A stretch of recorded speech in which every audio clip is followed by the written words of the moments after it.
We are coming in hot on Christmas, which is crazy to think that this year is almost over, but I've spent a lot of money on tech this year, maybe too much, maybe not enough. But either way, I thought I'd share 10 items that I've used heaps over the last 12 months that have really helped to improve my life. They're not too expensive, so hopefully they'll be good gift ideas if you're looking for some gift ideas. All the links will be in the description box. Let's get into it. So number one on my gift giving list is the Google Nest Mini. Now I've talked about this a few times on my channel before, but I highly recommend it. It's just a great place to start if you're looking at getting into a smart home. You can pair the Google Assistant on the Nest Mini with things like smart switches, smart globes, smart vacuums, and it becomes a really great base station for all of those devices. So if you know someone who's looking at getting into a smart home setup, then the Google Nest Mini is a great place to start. The other great thing about the Nest Mini is Google Assistant on it. It's kind of like what I wish Siri was. I think Siri is a huge disappointment, but Google Assistant is really smart. The microphones on the Nest Mini are really good at picking up your voice, so it always understands me. I tend to speak quite fast and mumble, but it's always pretty good at understanding what I'm saying. It hears you across the room, and even when there's a bit of ambient noise in the room, the microphones are really good at picking up your voice. They're actually super cheap. Generally, when they're on sale, I've seen them on sale for as little as $40, $39. I think full price they're around $80, but like I said, often they're on sale, so I recommend getting them when they're about half price. So number two on the list, which directly relates to the first one, is smart switches. So if you've got someone a Google Nest Mini, then why not get them some smart switches as well? Or get yourself some smart switches, because you deserve it. Now, I actually always think it's better to get smart switches over smart bulbs, especially if you're just starting out in getting into a smart home. This is because smart switches are just more versatile in general, I think. Like, obviously you can plug in pretty much whatever you want. So you could plug in your computer, you could plug in a lamp, you could plug in your fan, whatever device has a plug, you can basically make it smart by plugging into a smart switch. One quick hack with a smart switch that I love using is plug a power board into your smart switch, because then you can control a whole stack of devices from the one smart switch. So for example, in my office here, I've got my computer and my monitor, my speakers, and my little neon LED cloud, plus all my charging station. It's all plugged into the one smart switch. So when I tell Google to turn off my office, it all turns off all of those things at once, which is super handy. Again, smart switches are fairly cheap. You can get them from around $20 to maybe $50, depending on the brand and whether you get them in pairs. But they're a really great addition to any smart home. On that note, I love making videos on how to use tech to improve your life, and I put them out every Friday, so be sure to subscribe if you haven't already.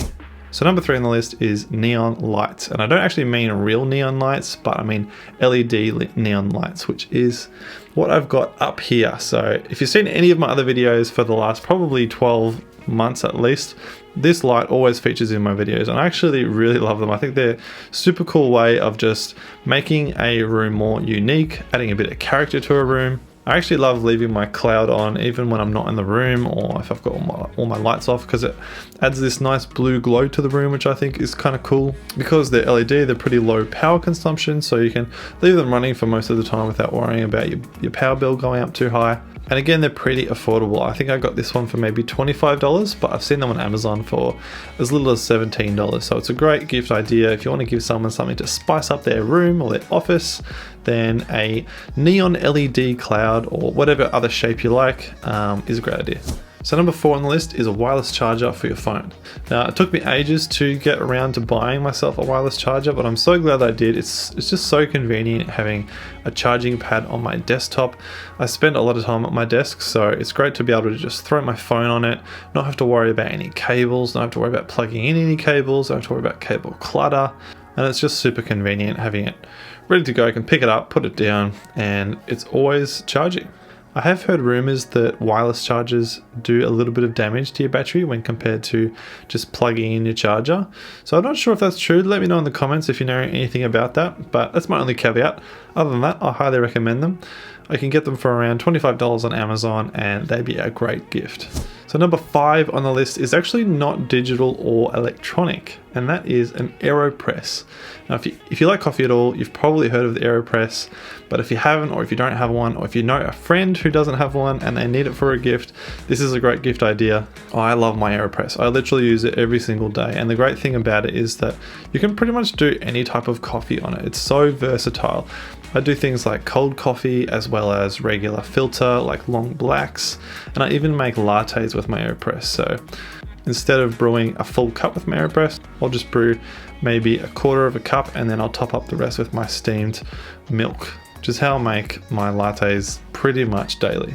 And the best part about the AEROPRESS is it's super easy to clean up. Literally all we have to do is push the coffee out, give it a rinse, and then it's back in the cupboard. If you've seen some of my other videos, you know I'm all about efficiency and reducing friction, and this is definitely one of those devices that is really great for just speeding up the process and making my life a bit easier. You can get the AEROPRESS for around $45 to $50, so again it's definitely in the gift giving price range. Following on with another coffee themed gift is number 6, a conical burr automatic grinder. Now I've got a Sunbeam automatic grinder, but really any type of grinder that's a conical burr is amazing. It makes it so much easier to grind your coffee, especially when comparing it to like a hand grinder. You can usually get them with an adjustable grind size, so depending on whether you're drinking filter coffee or espresso, it's really handy being able to adjust the coarseness of your coffee grinds. And a lot of automatic coffee grinders come with baskets for a grip handle, so you can do espresso or just with a basket so that you can use it for your filter coffee. Now they're a little bit more on the expensive side, so maybe they'll be for that particularly special person that you want to give a gift to.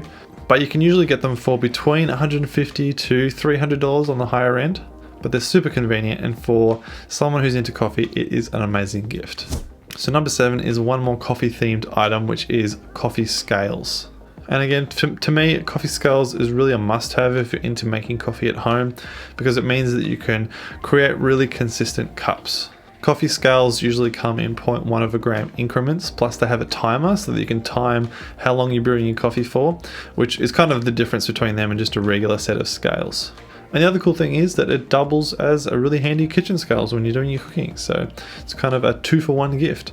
Again, pretty affordable. You can get them for around $25 on Amazon. You can spend more if you want to get a really fancy one, but I've got a basic one. It's got a timer, it's got 0.1 gram increments, and it does everything I need it to do.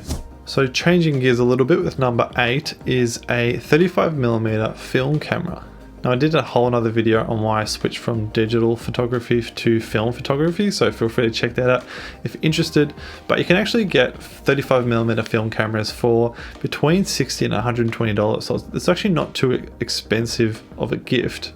And the cool thing is that it can become a full-blown hobby. So if you give it to someone who's interested in photography, or maybe who's into digital photography, it can really open up a whole different world when it comes to photography. I personally love the creativity that goes into film photography, and the fact that it sort of forces you to slow down and really take your time with shots rather than just snapping off a whole stack of digitals.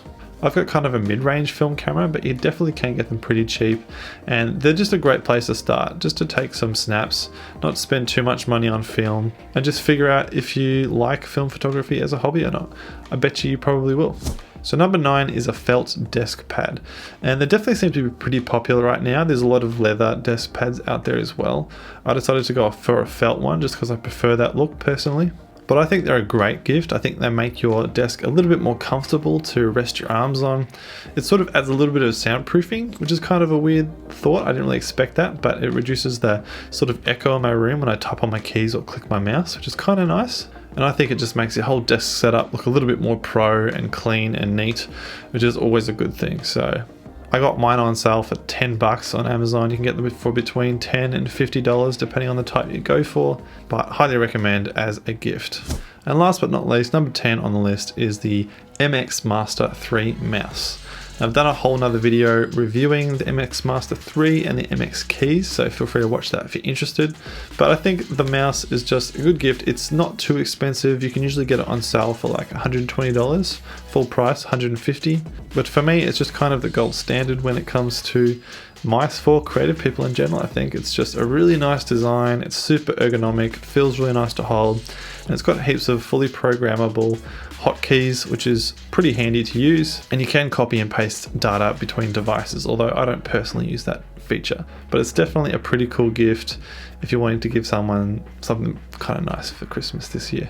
So I hope that gives you some gift giving ideas. The links are all in the description. They are affiliate links, so they help support the channel, but I definitely would recommend all of these products even if I didn't have affiliate links. I've gotten so much use out of them in the last 12 months.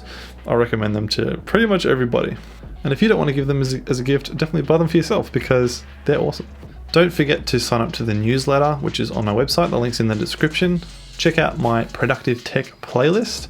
And other than that, I hope you have an amazing day, and I'll see you very soon in the next video.